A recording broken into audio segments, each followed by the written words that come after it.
All right, so I've made the comment occasionally, and Tim always looks at me cross-eyed, and I'm sure you do too as well, Chris, when I say this. But everybody thinks of the left as pro-science and the right as anti-science. And while I will agree in some facets of some issues, I think there's anti-science bias on both sides in different issues. Now, the interesting thing here is that well, let me just I'll just show everybody this. So like a week ago or something like that, the BBC puts out it's some sort of like educational slide that it's like kids are supposed to go through, and what it did was it listed effects of climate change on the climate. Right. So, for example, let's see. So I got a couple here. Right. So we'll just go through these and then I'll talk about the bigger issue. All right. So I'll just read a couple of these out here. Warmer temperatures and increased CO2 levels leading to more vigorous plant growth. True. Okay. Some animals and plants could benefit and flourish with the changing climate. That's true. We know and these are just the positives, by the way. They had the negatives up there as well. But for positives, new shipping routes, the Northwest Passage could become available. More resources such as oil become available in Alaska, et cetera, et cetera. Energy consumption decreased due to warmer climate. Yep. Wait, can we just acknowledge the joy of that? It's like, yeah, we melted the Arctic because of drilling for oil, but now we can drill more oil. Like it's just great. Yep. More oil is now available. It's like a self-eating cycle. Anyway, we can address the irony of that in a second, but a couple other things. One of the biggest ones: frozen regions such as Canada and Siberia could be able to grow crops, and then new tourist destinations available. Right, so if the climate changes in a particular area to make it more habitable, so to speak, it could open up tourism. As long as you haven't died yet, you get to enjoy beaches in Indiana. But nobody's going to die from a slow sea rise. They're going to move for sure. Anyways, all right. So these being the positives, I suppose the meta story here is that BBC got absolutely lambasted, and they were told that it was disgusting, and then ended up taking it down because they're cowards.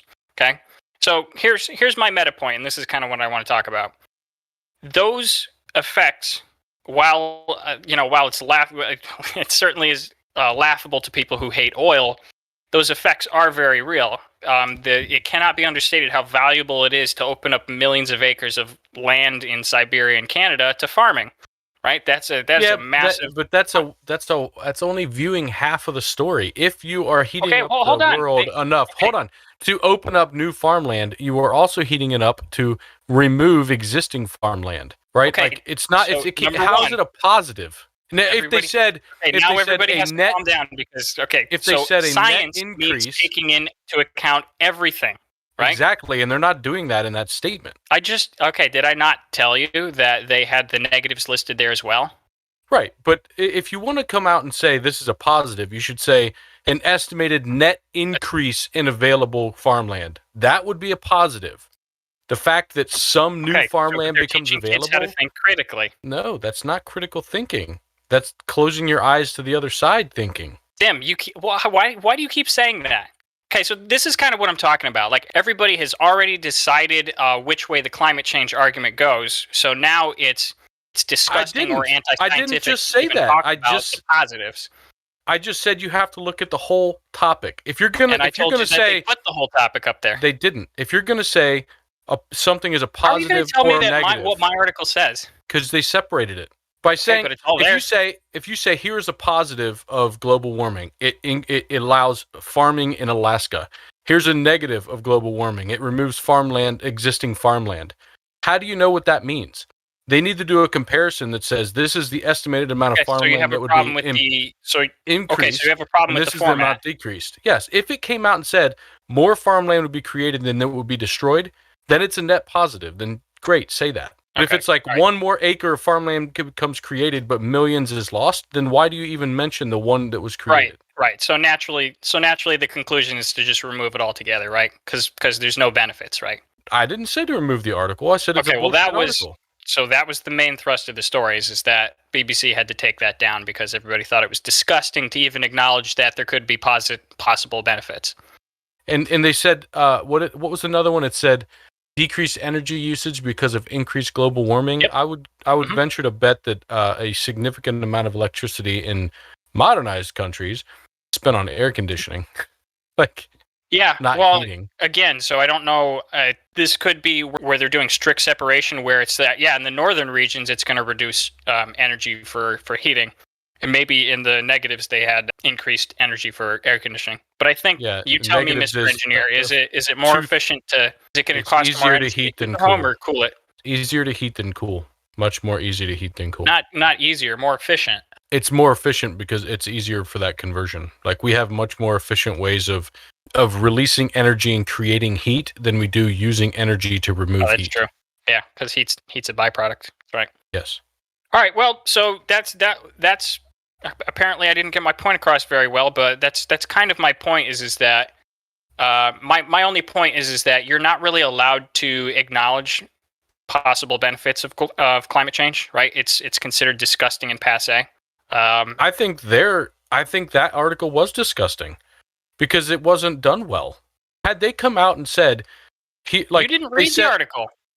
From what you read, I mean, I'll read it. I'll comment on it. I started out by saying they have the negatives here as well, and then I read the positives off, and then I said they had to remove the positives. Right, but the positives were all pretty much bullshit. Like, some plants and animals will benefit. Okay, 1% of plants and animals benefit and 99 don't? Or is it the other way around? Is it 99% benefit and 1% don't?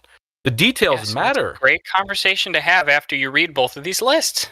Well, I think that's the whole thing of the article where it's going wrong, and I feel just journalistically there was a problem in the sense of displaying the information. It's kind of like, and Tim, you hit the nail on the head, is that, let's say, for example, that, all right, cool, Canada is now farmland. What in proportion to new farmland is comparison to lost farmland? Is an aggregate positive, or is it a negative? And I think that's where, I would have preferred like these facts first to be backed up. Like, these are some serious lines to be putting in an article. Every single line should have been cited. And then also, what they should have done is just display the information better in a graph of some sort, because I think that's where it becomes misleading. Now, personally, I'm on the side. I am not a cynical person, but at this point, I've given up on climate change. I don't think we're going to prevent it because of massive corporations having too much power. I don't believe we're going to prevent it because third world countries are literally doing nothing, and China's literally doing nothing. So I think at this point, we have to start saying, how do we adapt to this new world of like overheating? But again, we can't just say, well, Canada's farmland now when like Texas becomes underwater and my house in the middle of Connecticut is. So you're both, I don't know, like almost willfully missing the point. Nobody at any point has said that we cannot list the negatives. No, I'm not saying that. I'm saying that this article. No, you both literally keep saying that it's irresponsible not to put this in context. And you have no idea whether they did that or not. They just have one list of positives and one list of negatives. They should have had them better organized next to each other. Yeah, see, I think so. I think you're missing, I guess, what I'm saying. I agree with you that we shouldn't necessarily, we shouldn't be blocking an open conversation. If somebody says this is a positive to global warming, that's my point, right? That's great. They should be saying that. But I think, to Chris's point and to my point, that you need to be careful with what you're saying, and you're responsible for the information you're putting out there, right? It needs to be factual, and it needs to be understandable, and right on both sides, right?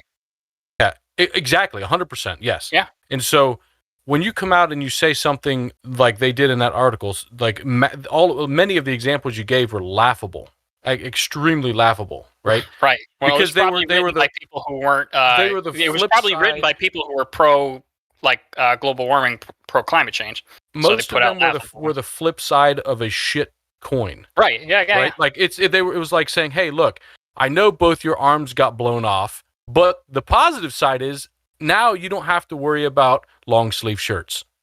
Right? Like, that's absolutely ridiculous. And that's exactly what they did with most of those things you listed. So I think what you were missing is what me and Chris were saying is not that we disagree with your assertion that the topic should be discussable, because I think we both fully agree with you there. I think what we disagreed with was that article was a good example of it, because it had absolute shit examples of positive outcomes from global warming.